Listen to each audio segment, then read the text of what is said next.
people come to me all the time and be like, hey, you going to run again? And I say, apparently I've got 40 more years. Because if you would, oh, thank you, appreciate it. So voters. Wait, so what that lady just say? Smile Go to green? it. Does she think you're the leader of the Green Party now? If you think that, hey, you know, like Andrew Yang is done, just stay tuned. What's going on, guys? Welcome to a brand new style of video for the Hop Hop Boys. Today, we are walking around New York City, and I'm joined by Andrew Yang. Hey, everyone. What's up, Yang Gang? Appreciate you. Yang, we're gonna talk about everything that has transpired, what you've been up to, a whole bunch of other things. But first off, we have to go get some Taiwanese popcorn chicken. Look at this, Poppy from Taiwan. I think it just opened last week. All right, you guys, so we are waiting for our authentic Taiwanese popcorn chicken here at Poppy. But I got some cold brew tea from Taiwan here. Oolong. Another person from Taiwan here. Just kidding, Taiwanese American. But I guess, what's going on right now in the world? Like, I guess a lot of people are unhappy with their choices, right? They don't like how old Biden is. Of course, Trump is super problematic, but nobody's really fully embraced a third party solution, even though, you know, you started the Forward Party. Do you feel vindicated, right, wrong, or? And I was talking about AI back in 2018, 2019, and now right. AI is very much here. Right. And the robots are here to take over. Yeah, the robots are here. It's not the truckers.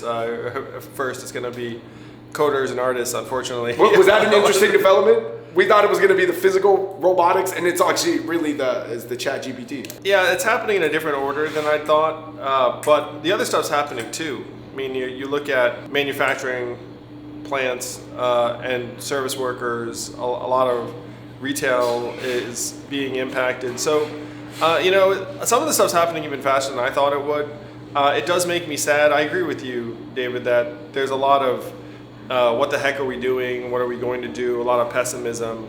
And the pessimism is born in part because no one wants a Biden-Trump rematch. I mean, they're going to be a combined 159 years old. It's really a dysfunctional system on display. Right. I guess, where does that put you as the chairman of the Forward Party? Yeah, so we looked at it. I'm the math guy, and I thought that if let's say, for example, I were to run third party, it would probably not be a good thing. I'd probably help someone I don't like do well. So we're trying to help create options in different ways. I will say that the best way to create an option in the presidential right now is to create competition for Joe Biden in the Democratic primary. There's a guy named Dean Phillips who's running against Joe. He's a congressman from Minnesota. He's for universal health care. He's for a lot of things. He's also for shaking up the two-party system. He's a white Andrew Yang. I'm just kidding. We actually even went to the same college, so there's some stuff in common.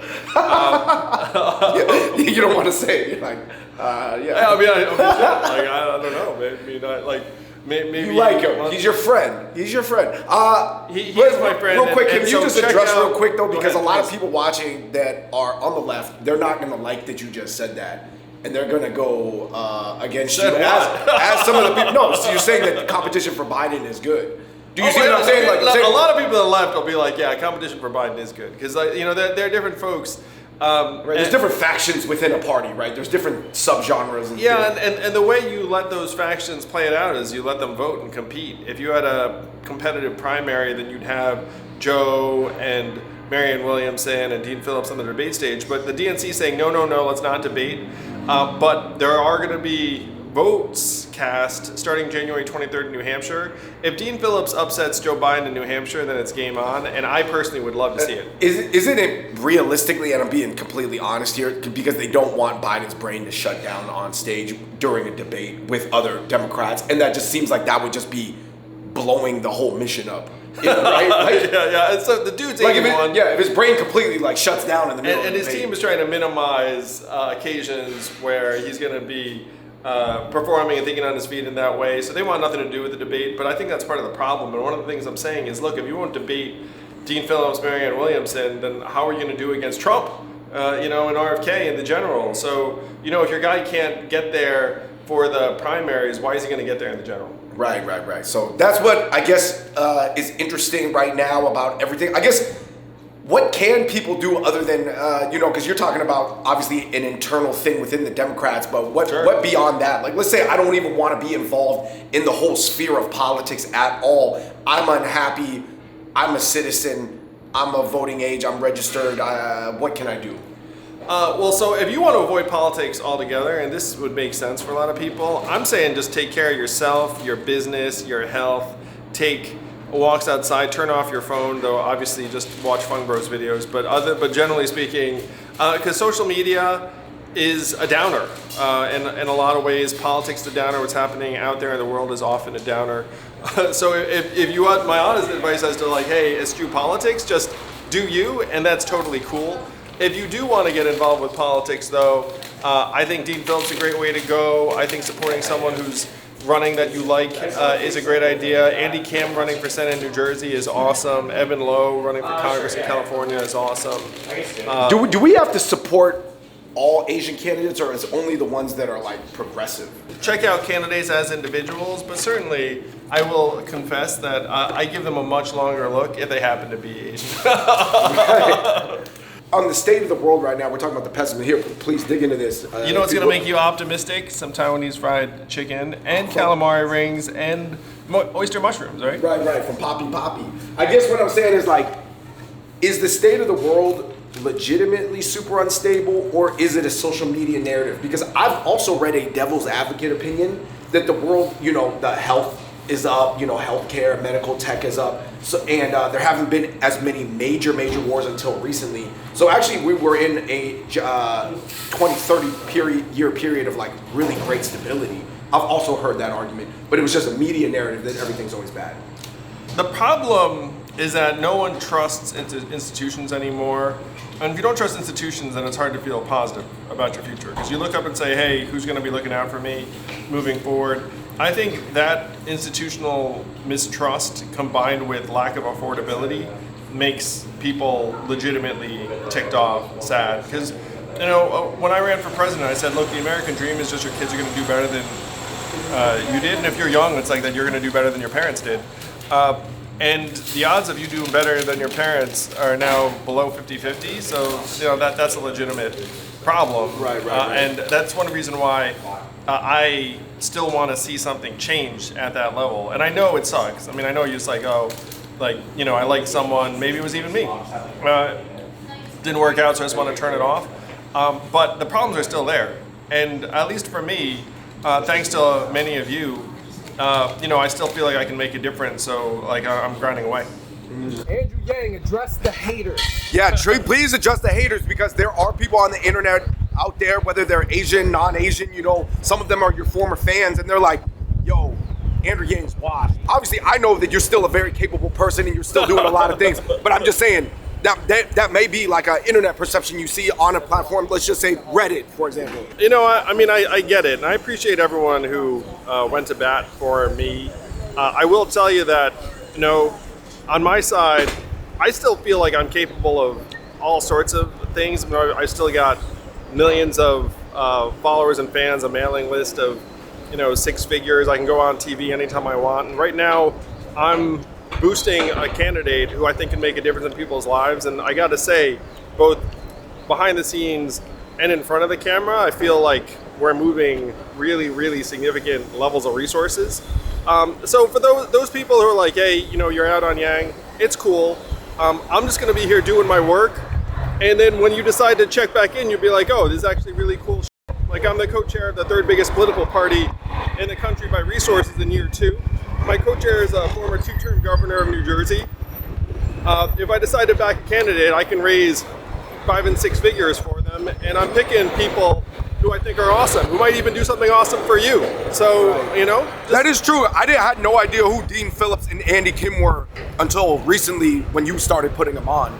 Or raising awareness about him as well. But what's the best way to describe Dean Phillips? Because a lot of people are like, oh, is he just another Democrat? I'm sick of being a Democrat. Democrats are weak and soft. They're letting all these things happen.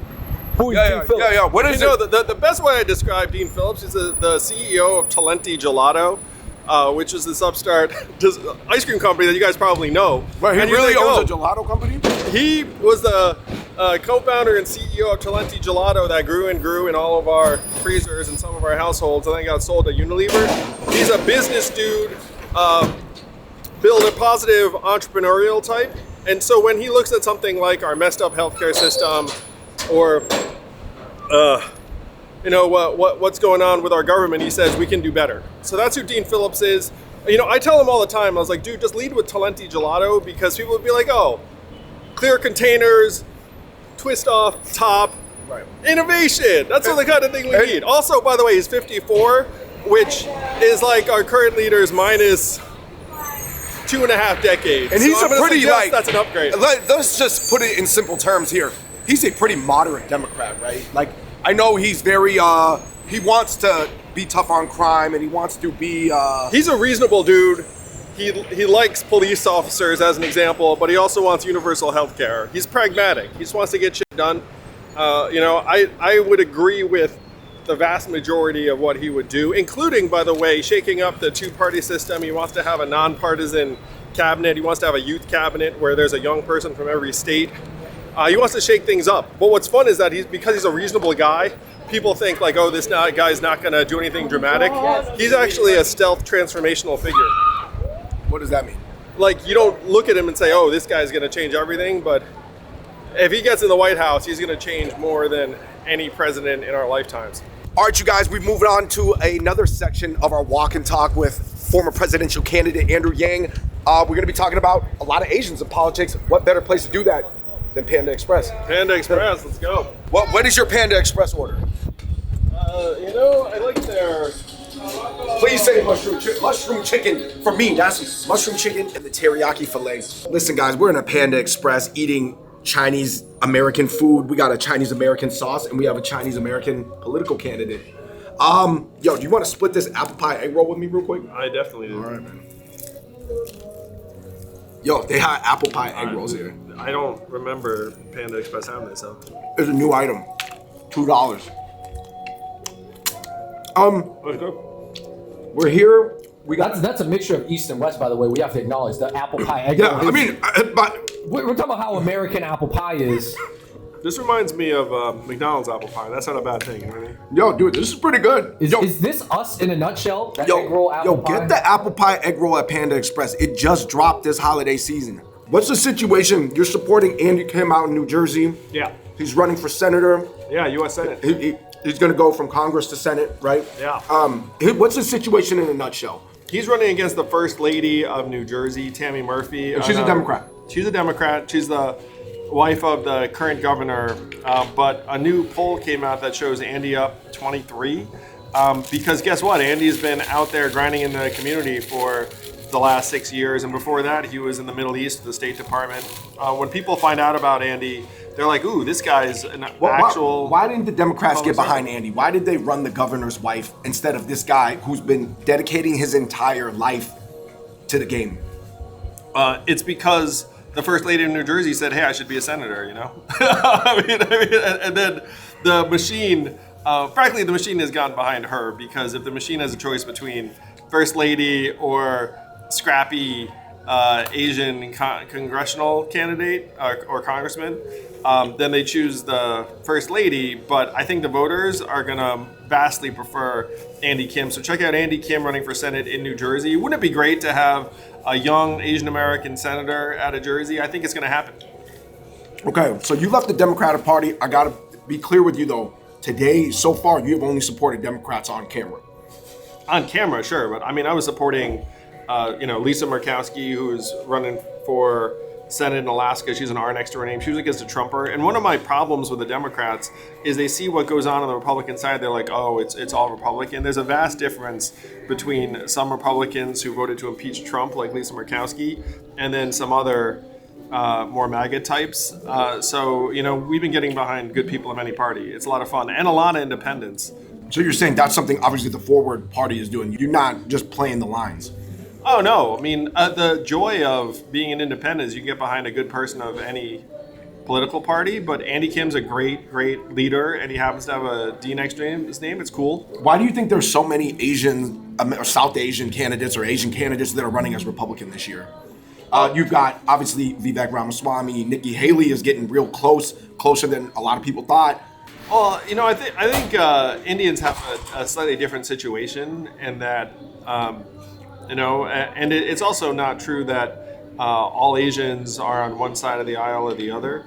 But I think a lot of Asian Americans are giving the Republican Party a longer look because they're fed up by the crime in neighborhoods, by mistreatment in terms of, let's say, schools in their communities. And let's be honest, I do think, and I'm not speaking for myself, I'm just saying a lot of Asians, they came over as students or they came over through a certain immigration process.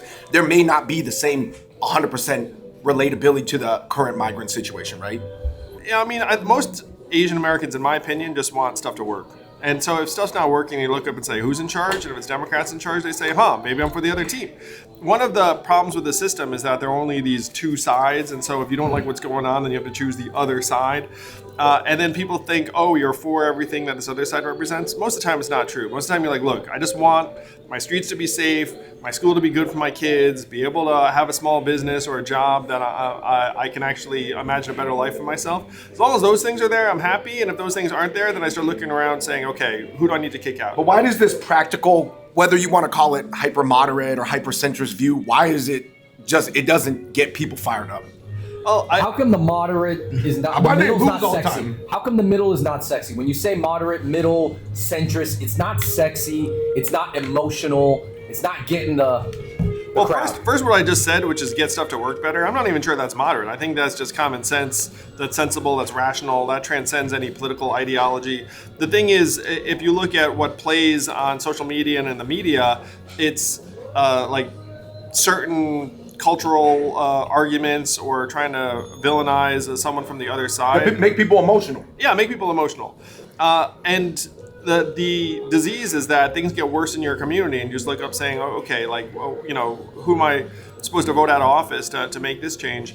And if you're in a blue town like this one, then you start looking at the other side and saying, maybe they have something there. So that's what a lot of Asian Americans are struggling with right now, and particularly in blue enclaves like, let's call it San Francisco. Like, there are a lot of pissed off Asian Americans in San Francisco because they're really unhappy. Yeah, I mean, they're really unhappy with the way the city is being run, right?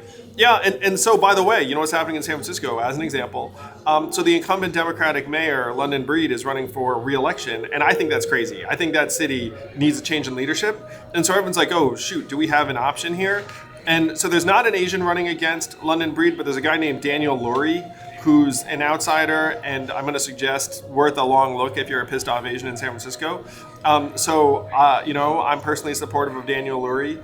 I don't think that the incumbent should get reelected after presiding over the fiasco that is what's happened in San Francisco over the last number of years. But it's a blue town, and it's a machine town, and so then everyone's like, London Breed, she's done such a good job, let's bring her back. I think that's messed up. I bet a lot of Asians agree with that. What's the future of Asians in politics, man? Like you said earlier, when you were saying, for the people who want to stay out of the political sphere, focus on your family, get your finances in order, probably up your financial IQ, have some savings, just put your kids in a good school district or whatever. Convince more Asians to think about politics, at least local. What do you say? Yeah, you should get engaged with a candidate or leader that you like and believe in. So I'm calling out a couple. Andy Kim in New Jersey. Evan Lowe, who's running for Congress in California, is great. My guy, Dean Phillips, who wants to give us a choice on the presidential line.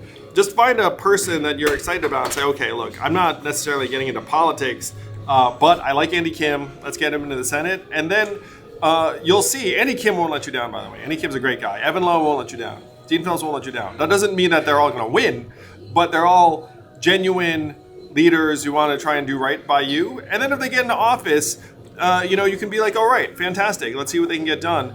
The second part of this, by the way, which is what I'm working on, is trying to make the system more responsive to us, because one of the reasons why so many of us are saddened by politics is you get the sense, even if I get a good person in there, they're not going to be able to deliver. They're going to be co-opted by the system, right? Like, even their ideals or the things they want to do, maybe they're like, oh man, I wanted to do this thing. Hey, that guy gave you $1 million as a donor check. I can't go against him.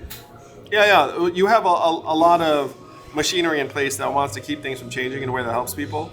I'm trying to change the machines. And I think that the current two-party system's failed the country. It's going to fail us again if we get a Biden-Trump rematch. So I'm creating an alternative, which, my joke is, look, we're the third biggest country. We're the third biggest party in the country by resources. There's just a very, very steep drop-off between 2 and 3, which there is.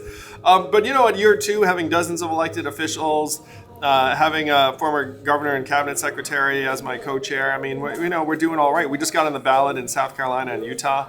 So, we're making progress. And it's one of those, it's not going to get built in a day type endeavors. Okay. Gang, we're wrapping up this portion of our walk and talk. Here, let me get you hit on it. Yes. Yo, this chili crisp shrimp at Panda, another banger between this and the apple pie egg roll. We ate that out of order. All right, so we sort of covered the national political landscape, the Asian political landscape as far as Asian Americans being involved. What do you think about New York City and how, your former opponent, Mayor Adams, has been doing? I mean, as someone who lives here, I'm a parent here, just wanted Eric Adams to succeed for the sake of the city. But I think it's objectively true that he's kind of gotten caught in some of his lesser tendencies.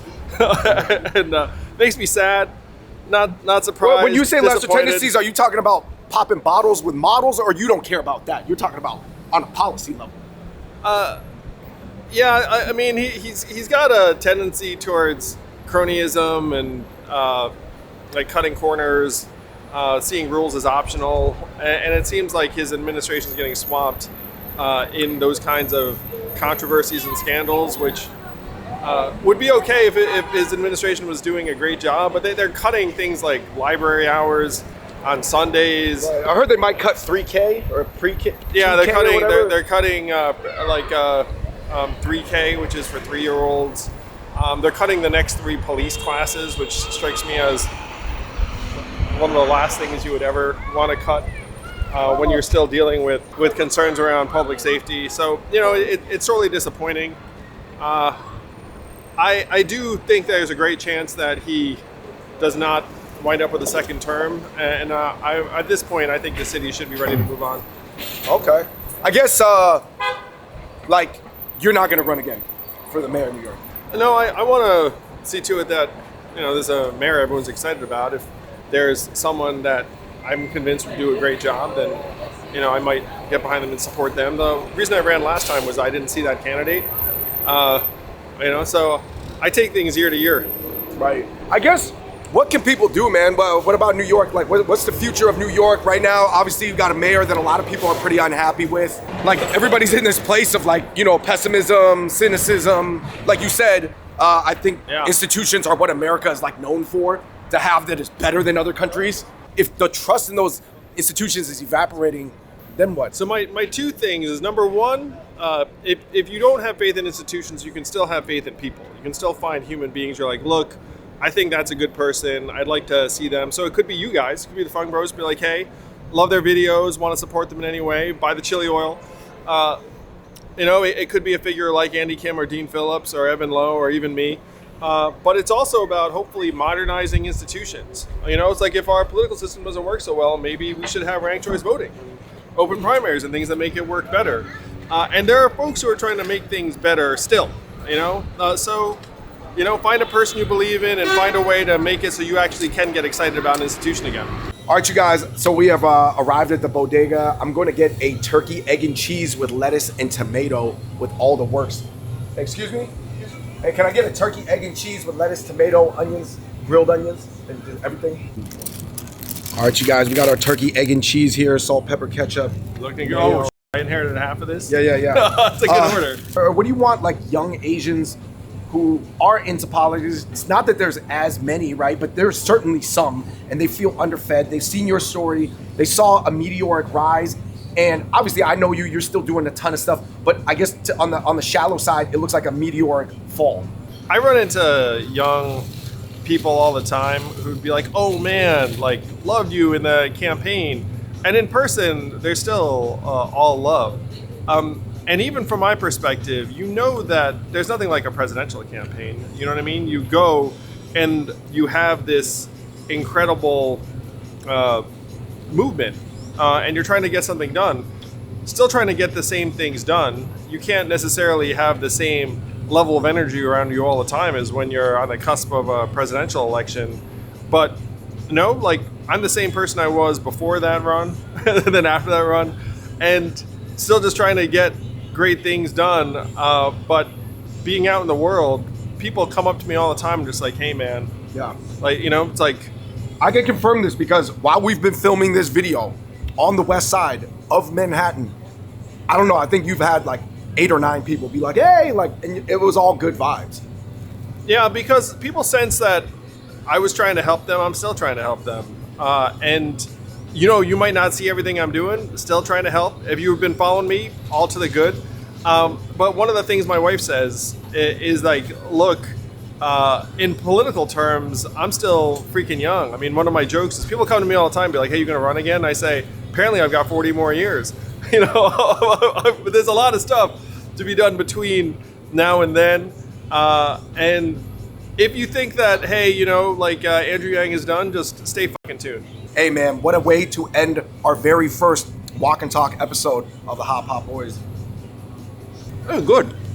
You might just change my order.